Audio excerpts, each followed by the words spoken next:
3 nations, 3 men with power, 1 doctor with none. What follows is not history, but it rhymes with it. This is the last flame. The city of Nur had stood for 3,000 years. It had survived empires, earthquakes, and the slow rot of forgotten dynasties. Its bazaars smelled of saffron and cardamom. Its mosques gleamed gold in the morning sun. Its people were proud, not the arrogant pride of conquerors, but the deep, quiet pride of a people who had outlasted everyone who ever tried to break them. Karim was a doctor, 41 years old. He worked in the Central Hospital of Nur, 12 hours a day, 6 days a week. He had a wife named Shirin, a 7-year-old daughter named Layla, and a son named Darius, who had just turned 15 and had started asking dangerous questions. Questions like, "Baba, why do they hate us?" And "Why does the whole world seem angry?" Karim had no easy answers. He was a healer, not a politician. He understood bodies, not borders. But across the sea, in the marble corridors of power, men who had never bled were making decisions that would fill his hospital with the bleeding. In the nation of Ariel, a small, fiercely guarded country built on memory and wounds, a general named Yoav stood in a glass-walled war room, staring at glowing maps. Ariel had known war since its birth. Every generation had fought. Every family carried a grief so old it had become part of their DNA. Yoav was one of those men forged by that grief. He had lost his brother to a missile attack 20 years ago. He had spent the rest of his life making sure his country would never be vulnerable again. He believed what he was doing was protection. He believed it sincerely. Next to the Ariel map was another, the territory of the Kashari Republic. For decades, Kashari had called Ariel its enemy. It had funded militias across the region, armed fighters in border states, and built a network of alliances that generals in Ariel called the Web. And at the center of the Web, the supreme protector of Kashari, an aging man named Faroud, sat in a bunker beneath the capital and told his people that Ariel wanted to destroy them. He was not entirely wrong, and Ariel was not entirely wrong either. That is the tragedy of it. Far across the ocean, in the capital of the great nation of Columbia, President Harlan Cross sat in the Situation Room watching feeds from both countries. He was a man who liked to win. He had been elected on the promise of strength. His advisors, men with oil interests and defense contracts and ideological scores to settle, had been whispering in his ear for months. Faroud's nuclear program is weeks from completion. Kashari has missiles that can reach Ariel's cities. If we don't act now, we act too late. Cross had resisted. Then he had listened. Then, one morning in late winter, he had given the order. The world would never be the same. It began at 2:17 in the morning. Karim was sleeping when the first explosion shook the windows of his apartment. Shirin grabbed his arm. Layla started crying. Darius ran to the window and stood there, wide-eyed, watching the sky turn orange over the eastern district. "Get away from the window," Karim shouted. He turned on the television. The anchor's face was pale. Behind her, footage was playing. Footage of fire, of smoke, columns rising from the military airfields, from the missile factories in the hills, from the government buildings in the capital. Ariel and Columbia have launched coordinated strikes against the Kashari Republic. Karim sat down on the floor. He did not know it yet, but his hospital was about to become a war zone. The strikes were precise in their ambition and brutal in their reach. Ariel's jets flew in coordinated waves, guided by intelligence gathered over years. Calumnia's missiles came from ships in the Eastern Sea, long silver things that crossed the sky like falling stars and arrived as thunder. They hit the nuclear facilities first, the missile silos, the command bunkers. Then, and this is where history will argue, they hit the things that should not have been hit. A pharmaceutical factory, a research center that had stood for over a century, a bridge over a river in the capital, used every day by thousands of ordinary people going to work. General Yoav, watching the strike reports come in, noted the collateral damage with the practiced calm of a man who had told himself it was necessary so many times that he believed it completely. Faroud survived the first night. His bunker held, but 11 of his generals did not survive. His foreign minister was killed. His 2 closest advisors, men he had known since childhood, were gone. He sat in the bunker in silence for a long time. Then he picked up the communication device and gave his own order. Everything, he said, we send everything, was not a counterstrike. It was a flood. Keshari had prepared for this scenario for 30 years. Its people had sacrificed for it, through sanctions, through poverty, through isolation. The scientists had worked in secret. The engineers had built in mountains. The military commanders had drawn their plans and redrawn them 100 times. When the order came, they were ready. Hundreds of drones rose from desert bases and mountain ridges and camouflage trucks on forest roads. Ballistic missiles, heavy, powerful, built to penetrate the most sophisticated defense systems, were launched from silos across the country. They flew toward Ariel. They flew toward Calumnia's military bases in the surrounding nations. A drone struck the great port city of Khalil in the neighboring Gulf state of Rayyan. Another hit the oil refinery at the coast. Fires erupted that could be seen from space. In Ariel, air raid sirens became the permanent soundtrack of life. Schools went silent. Airports emptied. 11 million people spent their nights in shelters, listening to explosions, counting seconds between the warning and the impact, wondering if this one was coming for them. A missile struck a neighborhood in Ariel's southern coast. An apartment building, 7 floors, came down. Among the dead was a young girl, 9 years old, who had been drawing pictures of flowers when the ceiling fell. In Noor, Karim's hospital received its first mass casualty wave on the second day of the conflict.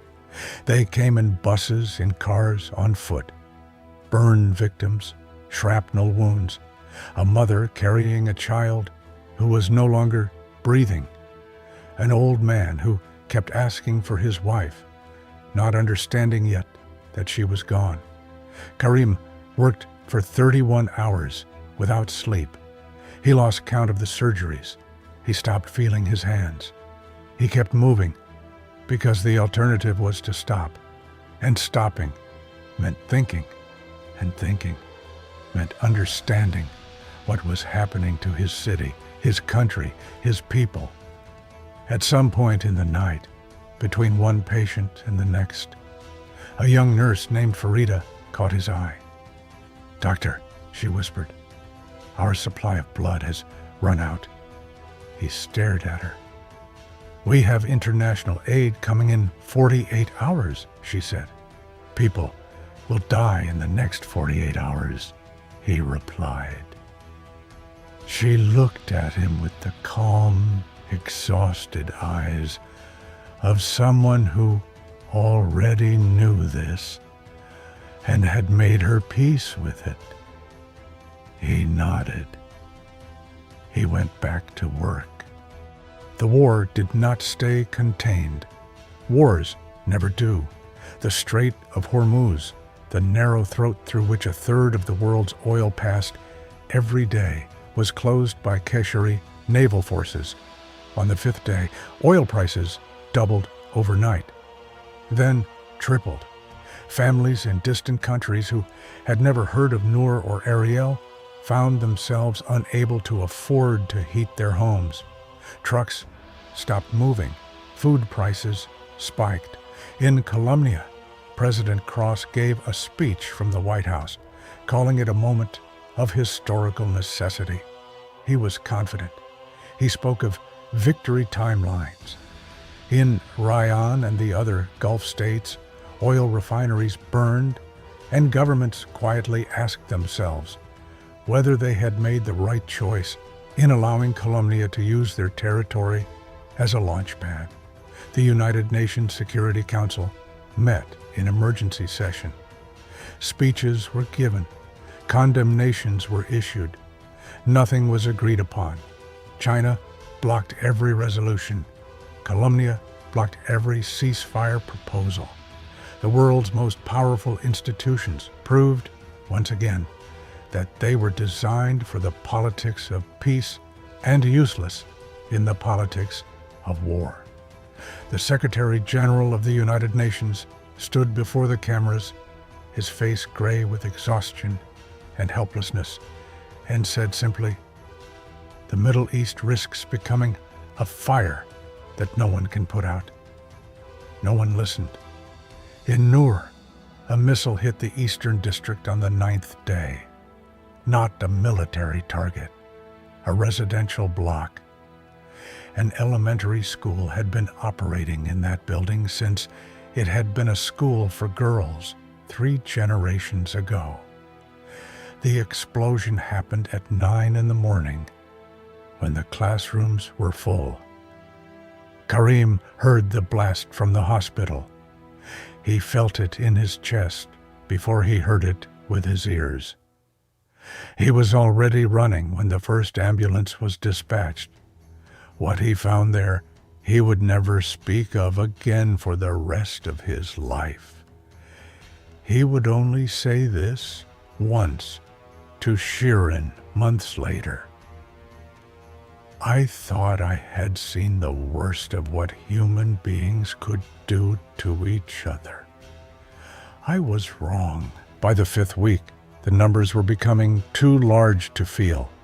Over 2,000 dead in Qashqai, thousands more wounded, 24 dead in Ariel, 13 Colombia soldiers killed in various bases across the region, 27 civilians dead in the Gulf states, hundreds of thousands displaced, but numbers are not people.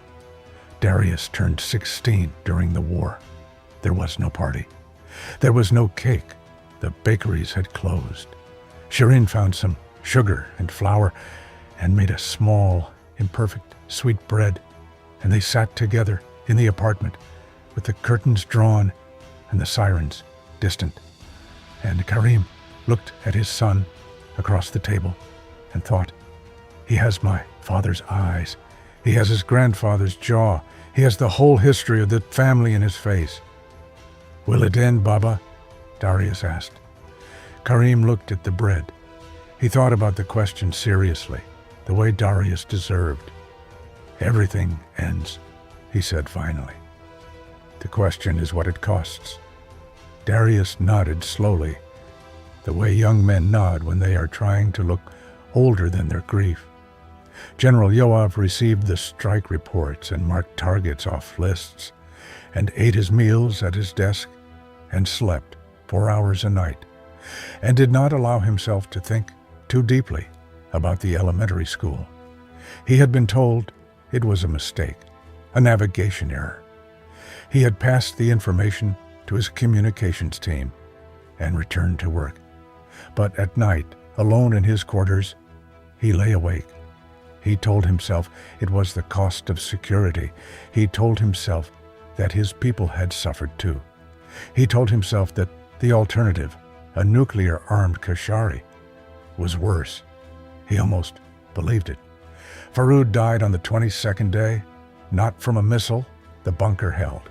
He died of a heart attack, alone in a concrete room 60 meters underground, surrounded by screens showing his burning country. His son, a man no one had ever chosen and no one had ever trusted, was announced as his successor by sundown. The war did not pause for the transfer of power. President Cross gave another speech. He said Colombia was close to its objectives. He said the region would be more stable after this. He thanked the Gulf allies. He spoke in the language of victory. In Colombia, the prices of food and gas had risen sharply. Ordinary families were struggling. A senator went on television and said the war was driving up grocery bills and utility costs for everyday Colombia citizens. Cross's approval numbers began to slide. War, it turned out, was expensive for everyone. It was Layla who broke Karim. She had been quiet since the war began.